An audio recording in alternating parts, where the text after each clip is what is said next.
Hey guys, welcome back to yet another video here on RevAtlas. I'm Sandeep and you're watching the review of the X3 Superzoom from Realme. And before we get this started, please do make sure to hit the subscribe button and also turn on notifications for more videos like this. Now let's begin the video. Let us start the review by talking about perhaps one of the main talking points of the Realme X3 Superzoom, despite not really being very different. The X3 Superzoom looks very similar to its lower cost brothers, but more importantly doesn't really stand out from the rest of the Realme lineup. In fact, funnily enough, the sub 12K and over 35K models are the ones that really stand out, while anything in between is practically identical and virtually any untrained eye might just think that is the same phone. In fact, cross-checking the dimensions and specs, you will really understand that Realme basically used the 6 Pro design and upgraded some of the internals and components to arrive at the blueprint for the X3. Build quality is good and overall footprint is also acceptable for a device of a 6.6-inch screen size and reminds you quite a bit of the Realme 6 Pro that it borrows a lot from. The design has remained more or less the same since the past year or so, and it's good to have a common design language and philosophy for a brand, but I feel that Realme has taken it too far here. The placement of the camera module, the colors, the front, the fit and finish are all a bit too familiar in a not so good way. While the gradient design is a bit different, it does little else to break free from the now stale design. This kind of design philosophy is not uncommon in the car world, where design actually plays a huge importance in terms of safety and other aspects, but in terms of smartphones, it kind of does get stale, especially when there's so many different other offerings on the market. Hopefully they'll take steps to bring further differentiation and changes to this design philosophy. Now before we move on to other aspects of the smartphone, I'd actually like to talk about the charging speeds. Now I would have expected a similar 55 watt solution for the X3 Superzoom, at least even if the vanilla X3 didn't have it. Yes, there isn't a Pro moniker like the X2 Pro had, but being a spiritual successor, I would have definitely liked to have that feature here, unless Realme has other plans of releasing an X3 Pro sometime in the future. Still, it does have 30 watt fast charging, which is on par with some costlier OnePlus devices, so it isn't a real deal breaker per se, as you can still fully charge the battery in under an hour with the bundle charger, and that's pretty quick for a 4200 mAh battery. 30 to 40 minute times are great for bragging rights, but would definitely affect the battery life in the long run, and more importantly will also increase the cost by quite a bit. The quoted time of 55 minutes seems almost identical to the 53-minute charge time that we got, and it will vary a bit based on your usage, but almost always we got 70% of charge within the first 30 minutes, which is very impressive. Now in terms of screen on time, we got around 8 hours on a single charge from the phone with 60Hz, but 120Hz resulted in a screen on time of slightly above 6 hours. Keeping in auto gives you around 7 hours of screen on time. Please do note that in this mode, it's more aggressive than some other phones in making the phone stick to 60Hz refresh rate, and especially under 30%, seems like it's stuck on 60Hz all the time. Coming to the display, the hardware that you get is a 6.6-inch IPS panel with 120Hz refresh rate, a full HD plus resolution and 20:9 aspect ratio. This is also covered by Corning Gorilla Glass and is rated at 480 nits of peak brightness.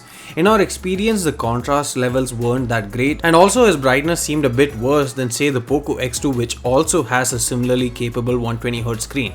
This is not all, but we also saw that the overall refresh rate also seemed to be not quite as quick, or at least to the naked eye didn't seem as smooth as say the Poco X2.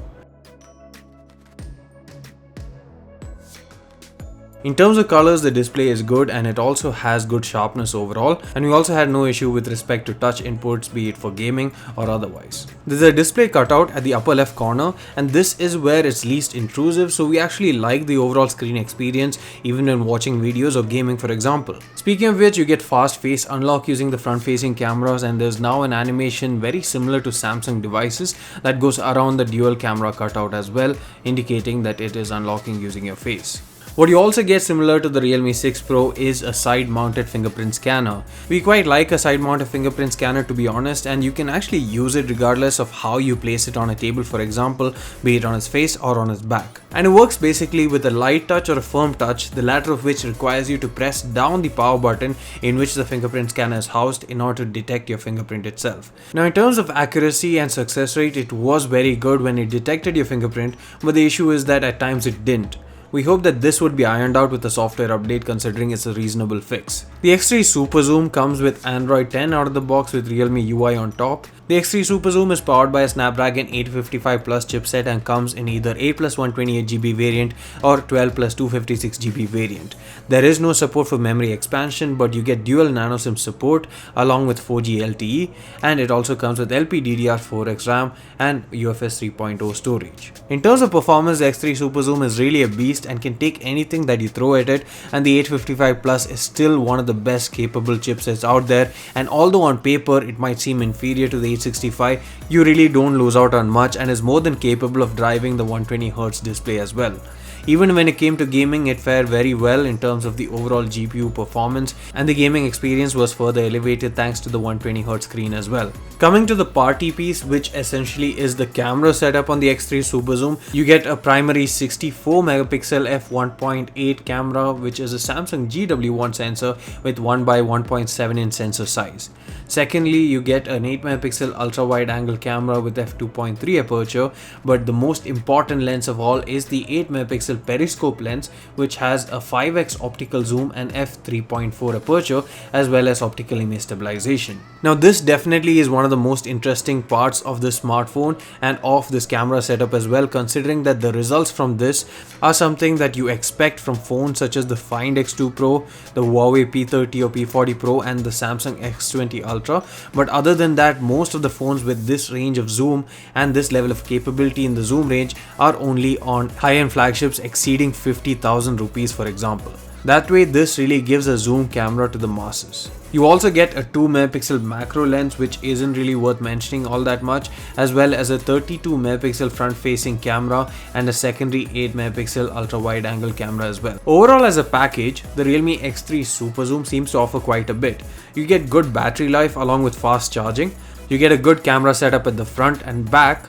You get very good gaming performance, plenty of storage and RAM at a pretty attractive price point as well.